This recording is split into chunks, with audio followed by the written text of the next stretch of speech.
Welcome to MojoPlays, and today we're attempting to narrow down the PS2's massive library to the 50 best games on one of the best consoles of all time.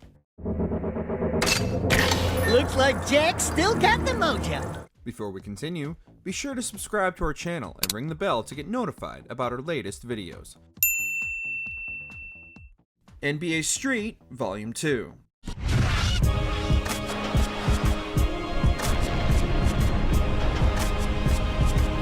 While there will always be an audience for the realistic, yearly release sports titles, those who preferred the game with fewer rules and a lot more fun had the Street series to look forward to.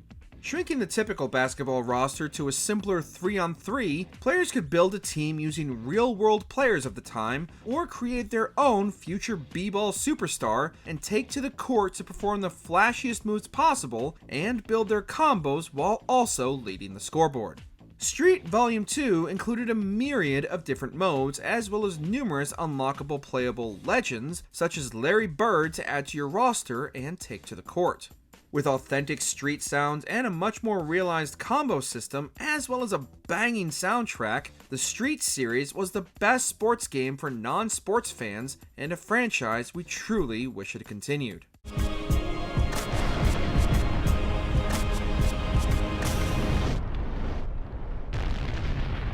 Guilty Gear X2. Although the Guilty Gear series might not have the mainstream recognition of other franchises such as Street Fighter, the Guilty Gear series has developed a cult following of players with its outstanding art direction and some of the tightest fighting mechanics in the genre. Guilty Gear X2 maintained the pitch-perfect gameplay of its arcade cousin while also introducing the burst gauge, which can be used to unleash an ultimate devastating attack that could easily change the tide of battle. X2 also added new characters to the game's surprisingly deep storyline, which depending on the player's actions could result in one of 60 possible endings. With a wealth of upgrades including a number of new game modes, unlockables, some of the best character designs in the genre, and pick-up and play-style fighting mechanics, Guilty Gear X2 remains one of the best fighters on the PS2 in a series that deserves far more recognition. Ace Combat 4 Shattered Skies. Touch your altitude. Bandits in gun range. Shack on the target. Bandit down. I feel the need for speed. The Ace Combat series always straddled the line between realistic sim and arcadey action, but Shattered Skies managed to ride the line between the two perfectly. The beautiful skies and jets created a real sense of speed and tension to each dogfight and led many to live out their Top Gun dreams of becoming an ace pilot protecting the not-so-friendly skies. The game's surprisingly engaging and oftentimes dramatic storyline is well written enough to pull at the heartstrings of even the most hardened fighter pilot. With no shortage of unlockable aircraft and some of the tightest, and for the time, most realistic flying action on the market, Shattered Skies was not only a return to form, but remains the most well-received entry in the entire franchise even 2 decades later. I wondered if the fateful enemy Ace, the one that Yellow 13 longed to meet, is on. What would happen if they ever came face to face? Hot Shots Golf 3. Come on, get the bird. The bird's in her nest. Whoa! Golf games are some of the oldest sports games in the industry, and while other developers like EA were looking to replicate the sport as realistically as possible, Sony and developer Clap Hands took a different approach and went as loud and lighthearted as they could. Hot Shots Golf 3, or Everybody's Golf if you want to get international about it, was specifically designed to be more accessible than the competition, and its simple approach to gameplay also made it arguably more fun and significantly less punishing. However, don't let the game's cartoony aesthetic fool you. It can be deceptively deep for those looking for a more authentic golf experience, even if the game isn't as concerned with physics as Tiger Woods. Good save. Yeah! Bully. I've got a good feeling about you, boy. A feeling you and I are going to be great friends. You keep that nose clean, boy, or I shall clean it myself. Most gamers use video games as an escape from the real world, whether that be work or school. but Rockstar managed to make going to school fun again. While attending Bulworth Academy, you'll still be expected to attend classes and complete your assignments, but it's the moments in between where the game truly shines. Jimmy has access to any number of ways to explore the grounds of the academy, as well as the nearby town, and rising through the ranks of the numerous cliques and groups through increasingly outlandish pranks and activities bring the world to life just as much as its over-the-top characters. Bully managed to not only be fun and engaging throughout, even while you attended the mandatory classes, but also laid the groundwork for Rockstar's future games by creating one of their first truly living, breathing worlds players could fully immerse themselves in. Hey man, now you're kinda creeping me out. Why does everyone say that to me? Socom II, US Navy SEALs. Commander, you must locate the informant, call sign Mallard. The information he can provide is essential to the operation. The early 2000s were the proving ground for online shooters, and while Xbox had Halo, PlayStation had SOCOM. Building upon its solid first entry, Socom II maintained the same tactical gameplay that made the original such a hit, while improving on and tightening all of the best elements of the series. During the campaign, players are graded on how well they use their tactical advantages, which in turn can make later missions easier, and commands to other players or the game's AI could even be issued using the included USB headset for additional realism. Multiplayer was a huge element in the Socom series' success and offered numerous modes for players to put their tactical planning and coordination to the test, and numerous updates were made to existing maps that carried over to Socom II to make each arena feel fresh and unexpected. Copy that. Objective completed. We were able to take them out silently. Viewtiful Joe. Head to the go-go, baby!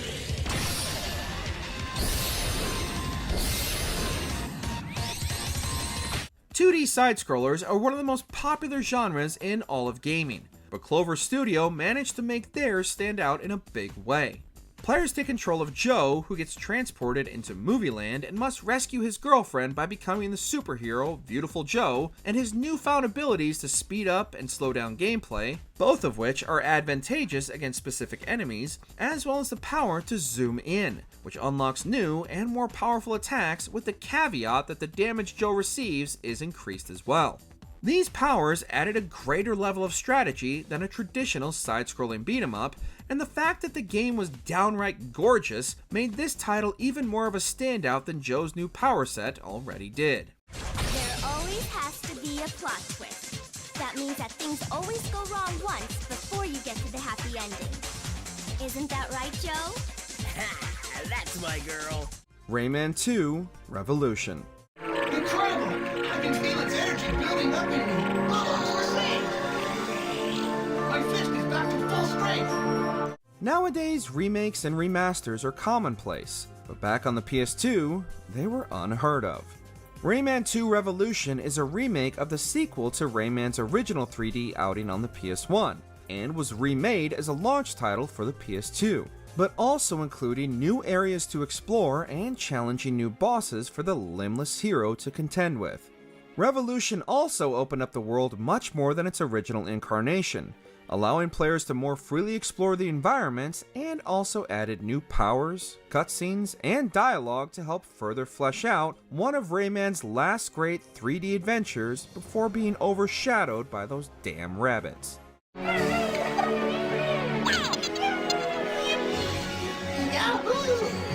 Follow me, my friend. Splinter Cell Chaos Theory. Nice night. Splinter Cell introduced players to one of the most realistic stealth experiences possible at the time with Sam Fisher and his hallway splits. Chaos Theory took the foundation of the first game and took things even further. Besides the standard light detection meter, players also had to be concerned with how much noise they were making as they crouch walked around, but could make use of ambient noise to mask their own approach and takedowns. Players were also given more freedom in how they approach each mission, with each giving them one of 3 kit options to take with them. Enemies would also now do sweeps of the area searching for bodies that could trigger alarms, eventually leading to a mission failure should you have gotten careless. Sam Fisher and Splinter Cell represent some of the best the stealth genre has to offer, but there once was another. I've heard they don't make them like me anymore. There was this other guy, though. Army infiltration. He wore a bandana or something. I heard he finally retired. Really? Yep. It's only me. Half-Life.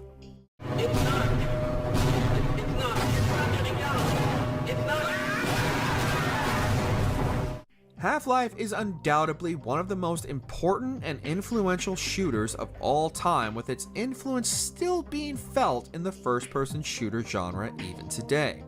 The story of Gordon Freeman and the Black Mesa facility dealing with the fallout of an interdimensional incident and the iconic G-Man remains one of the highest-rated games of all time. While Half-Life has been ported almost as many times as Skyrim, until the recent Black Mesa, the PS2 version was the definitive version of the beloved game, featuring not only updated and smoother graphics, but also tweaks and improvements to level design. If you hadn't had the chance to play Half-Life during its initial release on PC, those on the home console actually had the chance to play the best version there was. Time to choose. Wisely done, Mr. Freeman. We love Katamari. The Katamari Damacy series is one of the strangest to find such an enormous audience and passionate fanbase. The idea of controlling a tiny prince who must collect random junk to rebuild the cosmos of stars is such a bizarre concept it could have only been conceived during the creative renaissance of the PS2. We Love Katamari built on the premise of its predecessor, quite literally, by increasing the scale of the entire game. Nothing was off limits in terms of what could be collected. Buildings, mountains, even the clouds in the sky were up for grabs, and certain parts of the environment were locked off until your ball of cosmos energy was the appropriate size. Players could also eventually unlock new wardrobe options for the prince, and even engage in a chaotic two-player mode in which both players must work together to control their Katamari. Psychonauts. My name Starts with a D. is Rasputin. Double Fine and Tim Schafer have a long and storied history of creating wildly fantastical worlds for players to explore, and Psychonauts is by far their most mind-bending. Stepping into the adolescent shoes of a would-be psychodet, Raz explores the training campgrounds of potential applicants and does basically whatever it takes to get inside their heads. Literally. By diving into the other characters' minds, the game is able to create some of the most varied and outlandish worlds players are ever likely to visit, and with Raz's psychic abilities, he's not without the means to defend himself against any horrors he might encounter within their psyche. Despite the game's admittedly cartoon aesthetic, it has a surprisingly mature storyline that manages to weave complicated issues into the game's narrative through the pursuit of emotional baggage that many of the characters suffer from. I mean, what do I have to do to get those guys to take me seriously? When are you going to shut up and kiss me? I can hear that. I know. Rumble Racing. There was no shortage of outstanding arcade racers on the PS2. But while most were focused on designing the perfect track or making their vehicles look as realistic as possible, Rumble Racing took more inspiration from Mario Kart and focused on the simple fun of racing. Zipping around tracks laden with hidden shortcuts, players also needed to focus on pulling off the best stunts for the biggest boosts and avoiding all the outrageous power-ups the other drivers were throwing at them, all while working towards unlocking increasingly ridiculous vehicles. Turning racing into an extreme sports title added a new layer to the typical driving of the racing genre, and the hilarious announcer kept things entertaining whether you caught huge air or messed up a turn and ended up at the back of the pack. Onimusha III: Demon Siege.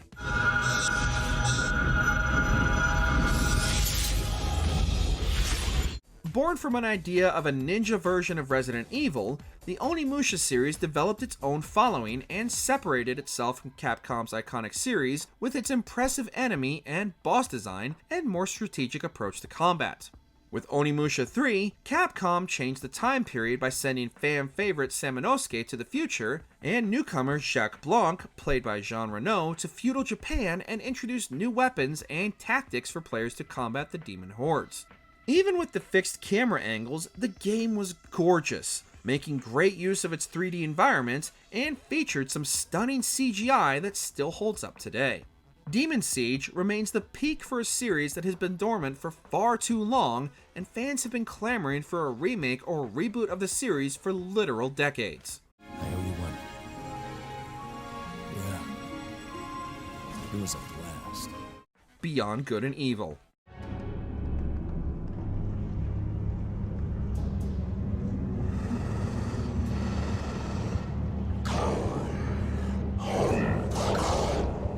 The PS2 was a wonderfully experimental time for developers, and Beyond Good and Evil blends several genres such as stealth, action, platformer, and investigation, all set against the backdrop of government cover-ups and alien conspiracies. The world of Beyond Good and Evil was filled with vibrant colors and memorable characters, many of whom accompany Jade on her missions, and the game's level design allowed players to approach some scenarios either stealthily or using Jade's myriad of unlockable combat moves and gadgets. Beyond Good and Evil remains one of the PS2's best action-adventure titles in which all of its various components worked perfectly together, and the game still holds up remarkably well even today. While the game wasn't an immediate commercial success, the blending of genres and iconic protagonist Jade eventually found its audience, and has since become a cult classic in every definition of the term. Who do you think you are? Did you think you'd actually be able to make a difference? Midnight Club 3 Dub Edition Remix.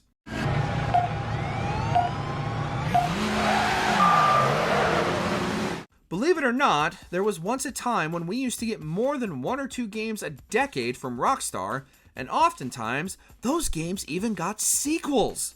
Shocking, I know. Arguably, one of their best was the Midnight Club series, which gave players an open world to challenge opponents and the kind of arcadey, over-the-top racing that was popularized during the PS2 generation. The Dub Edition Remix added so much additional content it could have been a sequel on its own. New maps, new vehicles, new customization options, new music tracks, and even the return of the classic Tokyo map from Midnight Club 2. And all of this could be played online against brand new opponents all over the world just to remix things up a bit when you were done crushing the AI.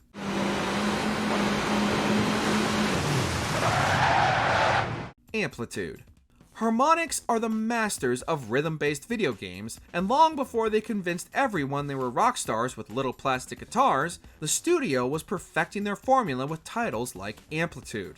A sequel to their equally entertaining game Frequency, players need to guide their beat ship along a series of tracks, each belonging to a different instrument, and hit the notes in time with the beat.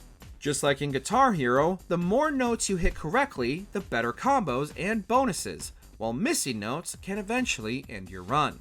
The ultimate chill game, Amplitude featured a surprising number of real-world music tracks for players to groove to, no matter your taste in music. Players could also go head-to-head with other players either in person or online, and even a remix mode in which the player could recreate their own version of the game's tracks by adding their own notes to the songs. Kingdom Hearts 2. You're lucky. Looks like my summer vacation is over. The original Kingdom Hearts was a concept that shouldn't have worked as well as it did. Combining elements of Final Fantasy games with beloved Disney properties sounds like a fever dream, but ended up being the start of a franchise with a legion of fans still trying to decipher its overarching plot today. Kingdom Hearts 2 streamlined everything fans loved about the first game and improved upon it. Combat was faster, the story was much easier to follow, there was more diversity in the worlds you visited, Donald was useful, and the much maligned gummy ship sections were actually fun. Square Enix even tapped into the coveted Disney Vault and allowed players to explore the worlds of Steamboat Willie and Tron. Kingdom Hearts 2 improved on nearly every aspect and remains many fans' favorite entry in this increasingly convoluted series.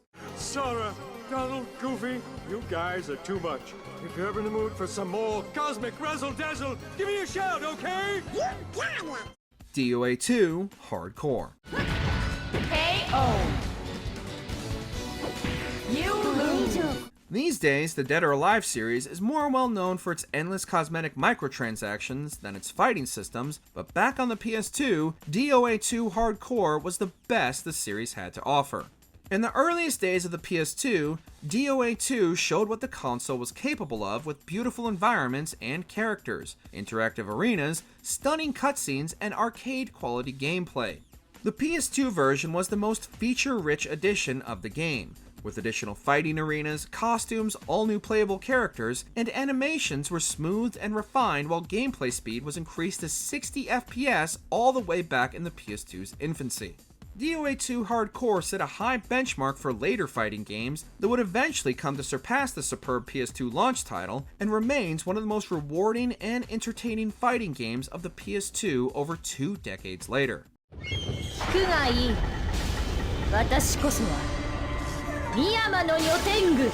Cloa 2 Lunaty's Veil.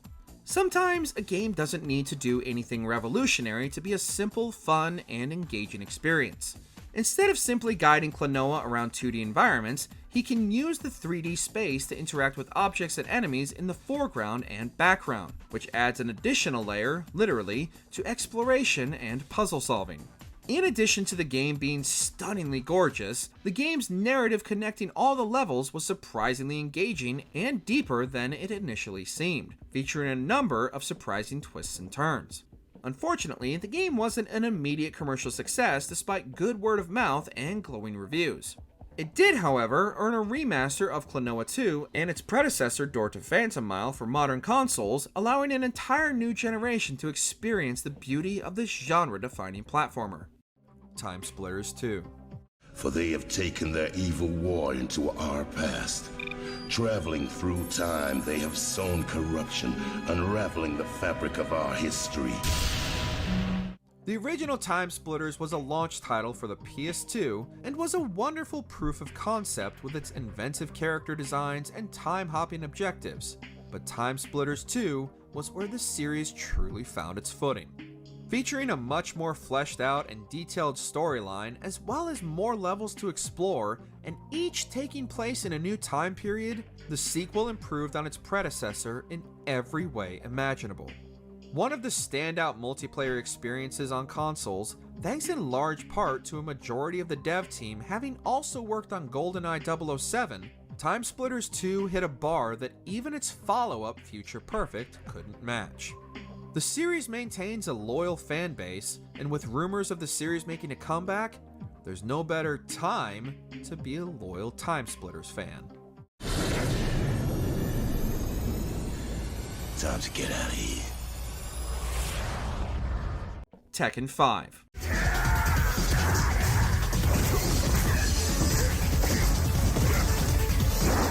The Tekken series has been and still remains a PlayStation staple and is synonymous with Sony's console, even if in recent years the series has gone multi-platform.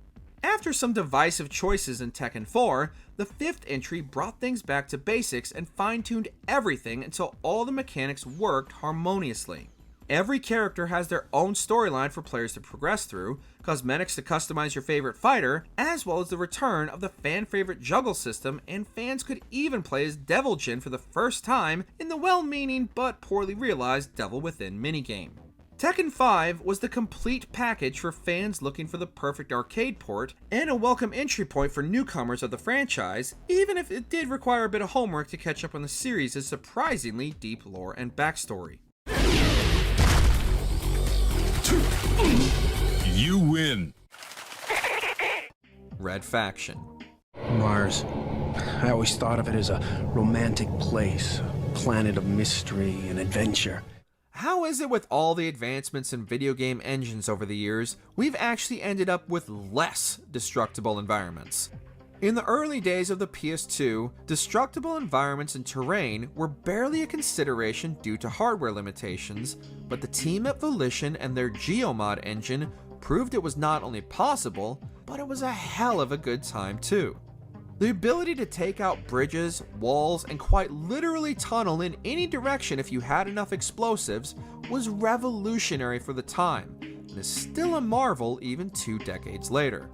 Despite the Total Recall-esque plot tying everything together, the series proved popular enough to span a series of sequels, but sadly the Geomod technology was never utilized outside of the Red Faction series, and there hasn't been a proper entry in the franchise since 2011. What are you gonna do? Who knows? I won't be staying on Mars, that's for sure. Baldur's Gate: Dark Alliance. Dungeons & Dragons has had no shortage of video game adaptations over the years, and out of all of them, the Baldur's Gate series is the one most highly regarded and synonymous with the tabletop RPG. Foregoing the turn-based combat of many other adaptations, Dark Alliance uses its hack-and-slash combat to keep players constantly engaged in battle, running the many calculations and dice rolls off-screen so players never need to worry about anything beyond the many creatures right in front of them. The addition of couch co-op gave fans of Diablo a console-friendly version of the dungeon-crawling RPG, and its straightforward approach to the often complicated tabletop game brought in many new fans who would have never known it was something everyone could enjoy. Dark Cloud II. This was the beginning of a real adventure. Level 5's follow-up to their first ever game managed to not only build on everything that made the first title great, but also expand on the mechanics and create an all-encompassing RPG that still puts many modern RPGs to shame with its breadth of content. Tasked with rebuilding the world, players must battle through randomly generated dungeons to collect geostones and rebuild the destroyed villages while also contending with the many requests of the rescued villagers for a better version of their hometowns. Along with a new art style also came the implementation of time travel that allowed players to travel to the future to see the fruits of their efforts that makes the many battles they faced in their quests all the more rewarding. It's a shame the series hasn't continued, as we'd love to see how Level 5 could have improved on the series even further. The outside world. Right then, my heart was filled with expectation, wondering what kind of places I would find. Jak 2. Hang on, everyone!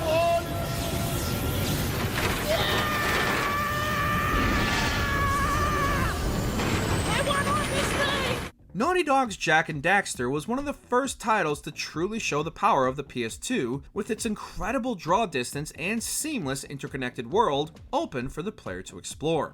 For the sequel, Naughty Dog took inspiration from the GTA series and not only adopted a darker tone, but also allowed Jak to jack vehicles to navigate Haven City. Jak still had his usual melee attacks, but now also had access to an arsenal of weapons as well as a beast mode Dark Jak that has increased attack power and even a gun specific to this form. Thankfully, it wasn't all doom and gloom, as Daxter remains the peak of comic relief throughout the adventure. Jak 2's more mature story introduced a more dynamic world and characters that marked a stark departure for Naughty Dog, and all the drastic changes that could have easily backfired ended up working in their favor.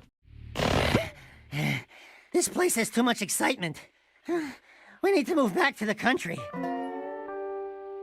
Devil May Cry 3: Dante's Awakening. I can already tell. Looks like this is gonna be one hell of a party! The Devil May Cry series epitomizes everything the action video game genre is about. Silky smooth combat, classic one-liners, an overconfident and overpowered protagonist, and larger-than-life encounters with equally over-the-top boss fights. The original Devil May Cry game birthed an entirely new genre of action spectacle, and Dante's Awakening was undoubtedly not only one of Dante's best outings, but also one of the best action games for adrenaline junkies on the PS2. The weapons were more diverse, and the action was somehow even more over the top and in your face than thought possible, and the younger and cockier Dante was just what the series needed after the Demon Hunter's disappointing second outing. There's a reason the Devil May Cry series is so lauded by action fans, and Dante's Awakening reawakened the series into the action juggernaut it is even today. I love this. This is what I live for!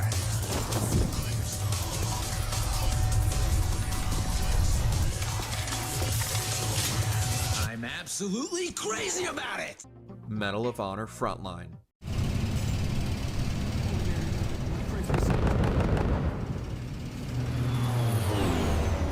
The Medal of Honor series might be no more nowadays, but back on the PS1 and PS2, the series was the pinnacle of World War II first-person combat.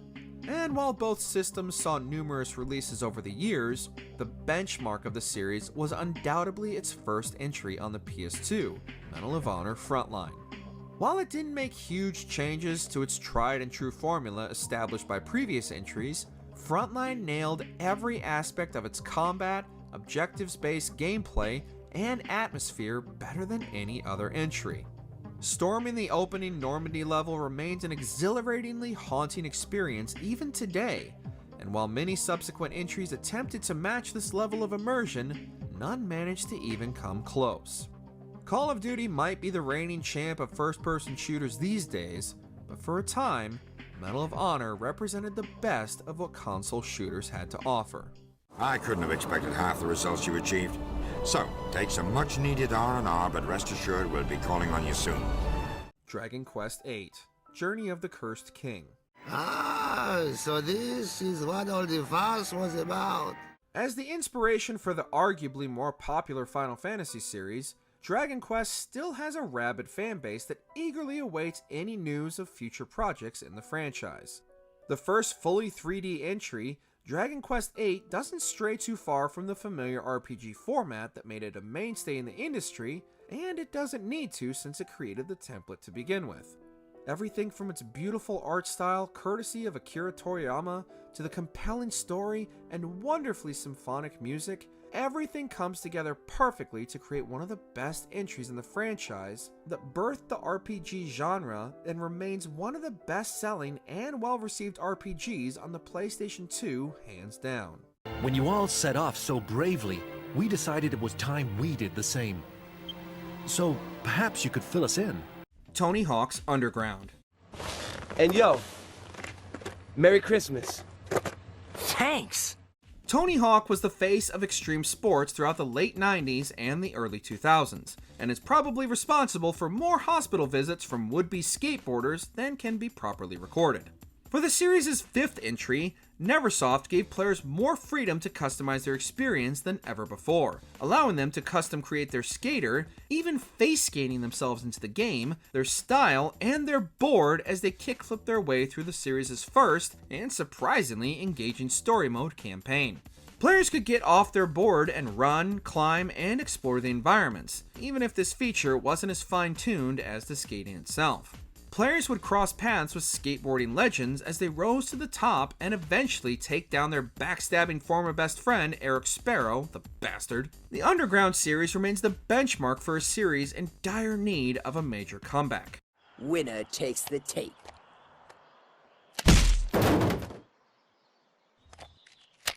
Virtua Fighter 4 Evolution. I don't make allowances for old man. With all the over-the-top fighting games on the PS2, those looking for a more realistic brawler didn't have to look much further than Sega's Virtua Fighter series, and arguably the best game in the entire series was their fourth entry on the PS2. Although the series isn't as instantly recognizable or as massive a hit as its contemporaries, those who loved the Virtua Fighter series found the best possible version of the fighter in the PS2 version Evolution, with pitch-perfect combat and precise controls, countless unlockables, incredibly detailed characters and environments, as well as brand new modes to keep fans engaged for countless hours. PS2 owners also received the 10th anniversary, which featured a remake of the original Virtua Fighter for those with a nostalgic itch.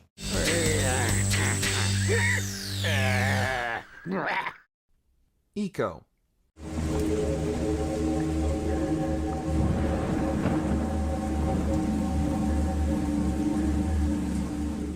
Team Eco and Japan Studio came out swinging with their first game, and it was instantly a hit with critics and quickly achieved cult status. While the sequel Shadow of the Colossus was undoubtedly more of a commercial success, Eco still holds a special place in the hearts of many gamers. Following the titular character Eco as he is locked away in a castle after being shunned by his village for his horns, he soon meets another captive in the castle, a young girl named Yorda, and the two set about finding a means of escape by solving a myriad of puzzles and fighting off shadows determined to recapture Yorda once again.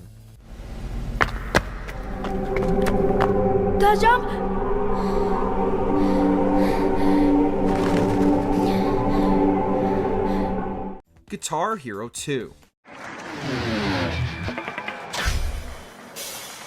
If there was ever a phenomenon that swept gaming in the mid-2000s, it was the rhythm music peripheral genre.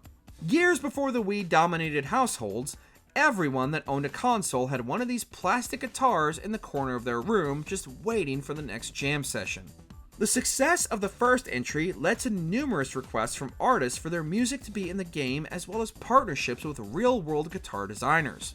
New multiplayer and practice modes made Guitar Hero 2 an unexpected go-to party game, and the inclusion of even more and varied tracks not only gave everyone something to play, but also introduced an entire new generation to some older classics. The craze of peripheral music games might have long since had their last encore, but the nostalgia for all those plastic instruments still gives an entire generation the member berries.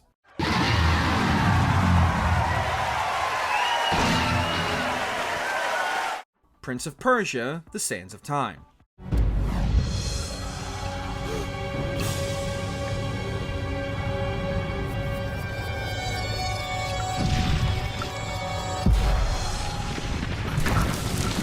The prince had already been around for the better part of a decade before Ubisoft sent him on a quest for the Sands of Time. But it was this adventure on the PS2 that really gave the prince the recognition he deserved. There was no shortage of action-adventure platformers before the Sands of Time, but none had the smooth parkour traversal the prince had. The prince's ability to wall run, slide, roll, and free run past all of the castle's defenses controlled like a dream, and should the player suffer a misstep, the ability to rewind time using the Dagger of Time was a literal game changer. Tied together by a brilliantly realized and acted script that endeared the prince to a wealth of new fans and featured a star-making performance by future Spider-Man Yuri Lowenthal, even the series' sequels couldn't reach the same heights as the prince's journey to rewind the Sands of Time. Most people think time is like a river that flows swift and sure in one direction, but I have seen the face of time, and I can tell you, they are wrong. Soul Calibur 2.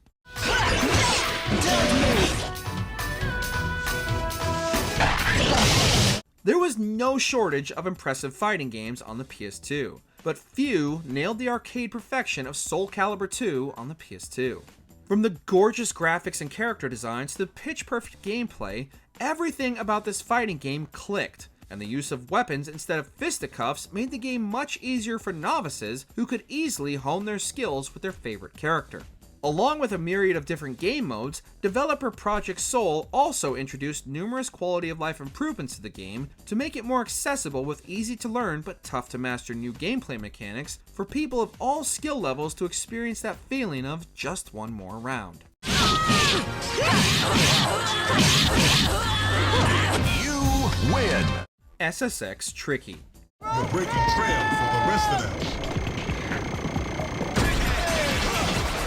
As one of the PS2's launch titles, SSX stood out with its loud and colorful characters, as well as its solid and fun trick-filled gameplay as players raced their way down the numerous mountain passes. Its sequel got tricky with it and managed to improve on itself in nearly every aspect. The introduction of uber tricks made gameplay far more arcadey and over the top than its predecessor, as well as the inclusion of rivals in which the game's AI would become more aggressive towards the player depending on how often they knocked them out of the race. While the majority of the game was recycled from the original title only a year earlier, the new additions and improvements to the gameplay made many fans overlook what was essentially an expansion and instead rightfully viewed the game as the definitive SSX experience. Yeah, I deserved it! Okami. In their short time developing titles, Clover Studio managed to create some of the most original and vibrantly inventive video games in the PS2's catalog, but by far their magnum opus is undeniably Okami. The game's watercolor aesthetic was more than just a creative design choice, as using the celestial brush, players could recreate the world and use it to slash their opponents during combat and boss encounters. Many people rightfully compared the game to Nintendo's Legend of Zelda series, and with the game's sweeping Japanese mythology, interesting characters, and deep mechanics, as well as the creator's affinity for that series, it's not hard to see why. Sadly, the game was not an immediate commercial success, and the series ended after only one game and a spiritual successor, and Clover Studio was shut down shortly after, canceling any plans to continue the series beyond numerous ports on future consoles. Burnout III Takedown. Despite there being no shortage of outstanding racing games on the PS2, Burnout III Takedown stands head and shoulders above the competition with lightning-fast gameplay, a focus on vehicular combat, and a wealth of additional modes to keep gameplay from growing stale. The Burnout series slowly grew into its own with each entry, but Takedown nailed the formula the series was racing towards from the starting line.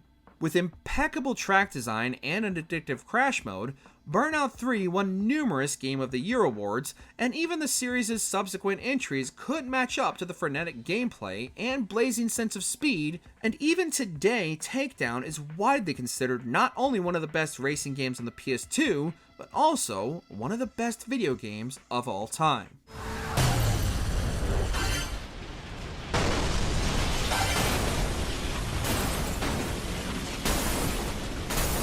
Sly 2 Band of Thieves. Sounds like fun. You and me, back to back? Totally. Outnumbered, fighting impossible odds. It's perfect. All right, pal. Let's get to it. While most 3D platformers are focused on the numerous ways to double jump around in an environment, Sucker Punch took all those same mechanics and made everything a bit stealthier. Building off the pitch-perfect platforming of the original Sly Cooper, players could also take control of his teammates Bentley and Murray, each complete with their own abilities and skill sets to handle each new situation. They're not the only ones with some new tricks up their sleeve either, as now Sly can pickpocket coins or other valuable items from enemies without engaging them directly in combat.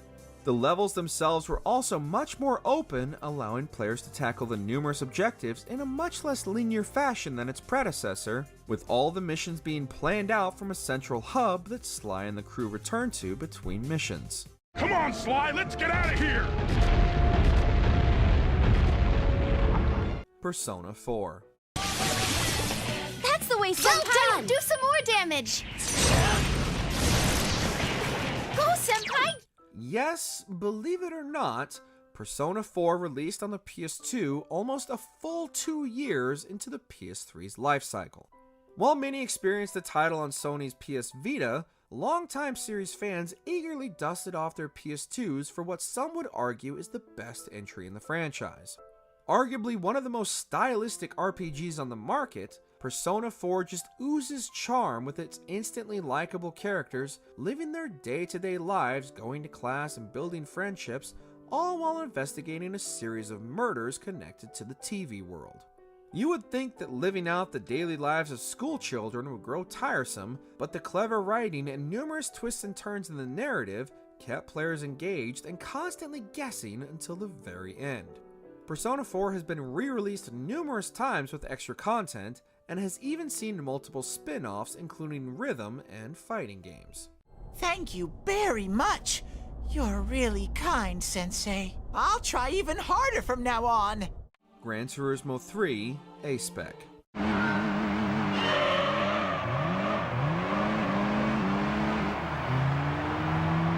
The Gran Turismo series was always the pinnacle of real-life simulation racing ever since its debut on the PS1, but with Gran Turismo 3 A-Spec, Polyphony Digital crafted what is considered by some to be their magnum opus of the franchise. While the number of cars was significantly less than in Gran Turismo 2, what was on offer more than made up for the lack of options.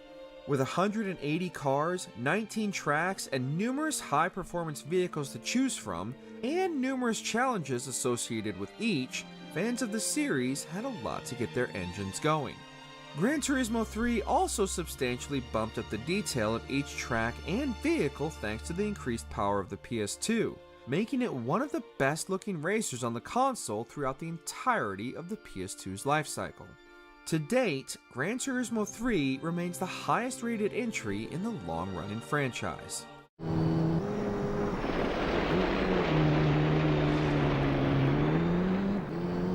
Final Fantasy X. It all begins here.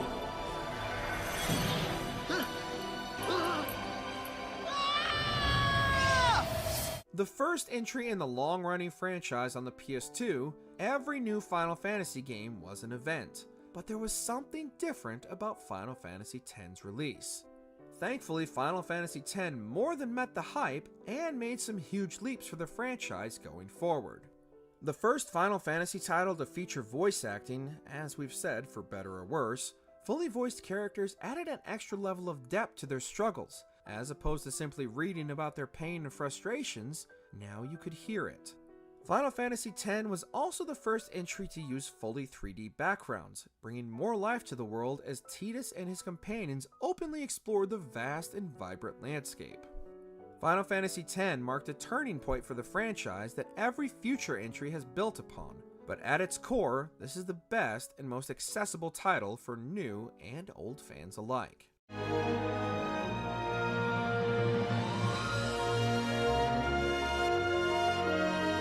Silent Hill 2. Mary, could you really be in this town? Even over 2 decades later, Silent Hill 2 remains the pinnacle of psychological horror.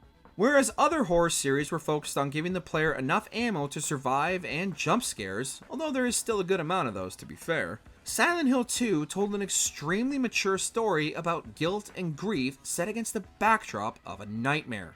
The original Silent Hill laid the groundwork, but its sequel perfected the formula.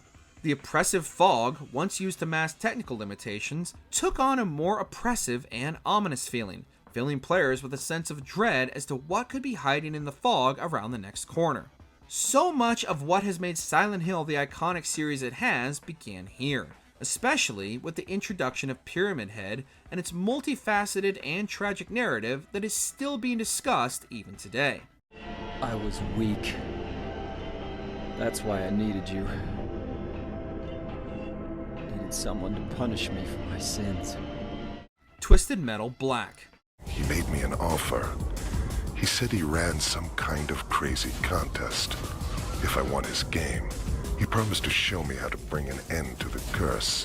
The Twisted Metal series always had a dark sense of humor, but the franchise's first entry on the PS2 removed almost all the humor and focused primarily on the darker side of the twisted characters, and honestly, has endured far longer than its peers because of it.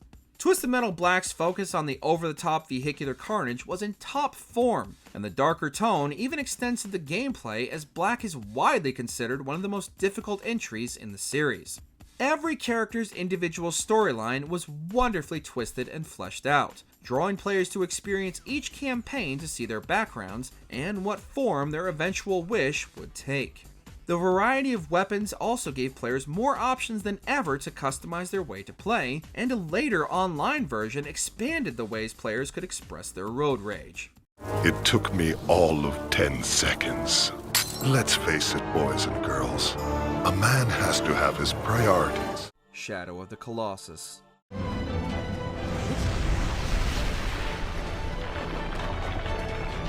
While both Echo and Shadow of the Colossus are undeniably iconic PS2 classics, Shadow of the Colossus gains the edge due to its brilliant gameplay design and masterful art direction. Shadow of the Colossus took the concept of impressive spectacle boss fights and made it their central mechanic of the entire game. These giants can often be found peacefully minding their own business until the player comes along, and each one presents its own challenge as players need to discover either the quickest way to the top or how to trap said Colossus to finally bring them down. For a game with virtually no dialogue, it's a testament to the game's spectacular direction that it's also one of the most emotional roller coaster rides on the PS2, and remains one of the landmark titles for the argument that games should be viewed as works of art.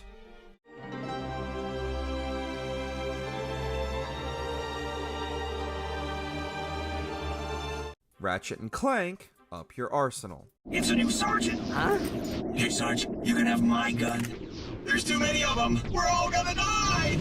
Much like the rivalry between Mario and Sonic in the 90s, Sony had their own platformer war waging on the PS2 between Jak and Daxter and Ratchet and Clank. And while both were beloved and well received, only one truly came out victorious and still continues even today. Whereas Jak had a bit of an identity crisis during his trilogy, Ratchet always knew he wanted to blow things up in the most outlandish ways imaginable, and Up Your Arsenal is still one of the best outings for the Lombax and his little robot pal. With more varied weapons, locations, and even brand new vehicles to control, Up Your Arsenal lived up to its name and delivered players more content than they knew what to do with, in addition to one of the best stories in the franchise. Oh, the humiliation! Defeated by squishes! Oh, I'll never live this down! Metal Gear Solid 3: Snake Eater.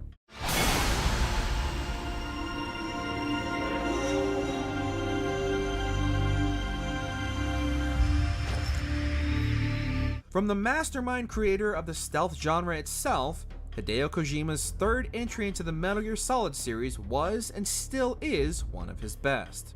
While the previous two entries were set in more industrial and modern playgrounds, Snake Eater takes things a bit more primal by dropping Naked Snake into the jungle and forcing him to survive using only what he can find. Stealth played a much more prominent role in Snake Eater than ever before, as players needed to constantly change up their camouflage to blend in with their surroundings.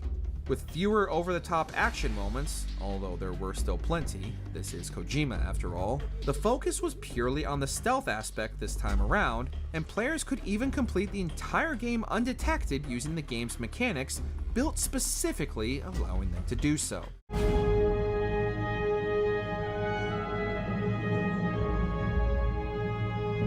God of War II. Do you see, gods of Olympus? Do you need more proof than this? When Kratos burst onto the gaming scene in 2005 with his Chaos Blades, his quest for revenge and no-nonsense attitude instantly made him an icon as the angriest protagonist in gaming. God of War II built upon this initial premise and managed to make Kratos even angrier as his betrayal at the hands of the gods spurred him into initiating their eradication from the Greek pantheon. The weapon selection was more diverse, the action was more visceral, the environments were far more varied and detailed, and the boss fights were some of the biggest in gaming at the time, and the over-the-top nature of these encounters easily made God of War II one of the best action games on the PS2. Zeus, your son has returned! I bring the destruction of Olympus! Resident Evil 4.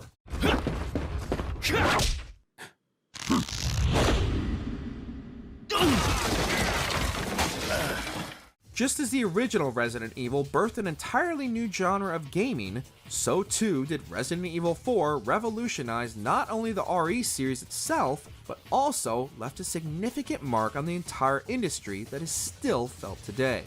The switch from the static camera to the over-the-shoulder perspective was revolutionary and became a staple of every third-person shooter from that moment on. While sidelining much of the series as iconic horror in favor for one-liners and roundhouse kicks, Resident Evil 4 managed to stay true to the basis of its roots, but put the focus squarely on the player having the absolute best time possible while headshotting and suplexing the Las Plagas with a much more confident and able-bodied Leon. Where's everyone going? Bingo? Grand Theft Auto Trilogy. We gotta get our stuff and get out of here! Relax, both of you. Let me think for a second. Tommy Vercetti just doesn't cut and run. Undeniably the series that changed open-world games forever, we couldn't choose just one from the trilogy that redefined the open-world formula, so we're including them all in one entry. Each iteration built on the one before it, and the fact that Rockstar managed to develop and release all three expansive games within the span of 3 years makes this feat even more impressive when you consider just how much detail went into each entry and how each one was more ambitious than the last. Honestly, you'd be hard-pressed to choose one over the others, from 3's humble beginnings and memorable world, to Vice City's atmosphere and characters, and the sheer scale and customization options available in San Andreas. The series has something for everyone. Everything that today's gamers love about the iconic series started here and began the deluge of copycat games trying desperately to chase the formula that Rockstar perfected. Ooh, everything is different now. What is it? everything. They will call this Year Zero. Which PS2 games are in your top 50 best? Share your favorites down in the comments. Did you enjoy this video? Check out these other clips from MojoPlays, and be sure to subscribe and ring the bell to be notified about our latest videos.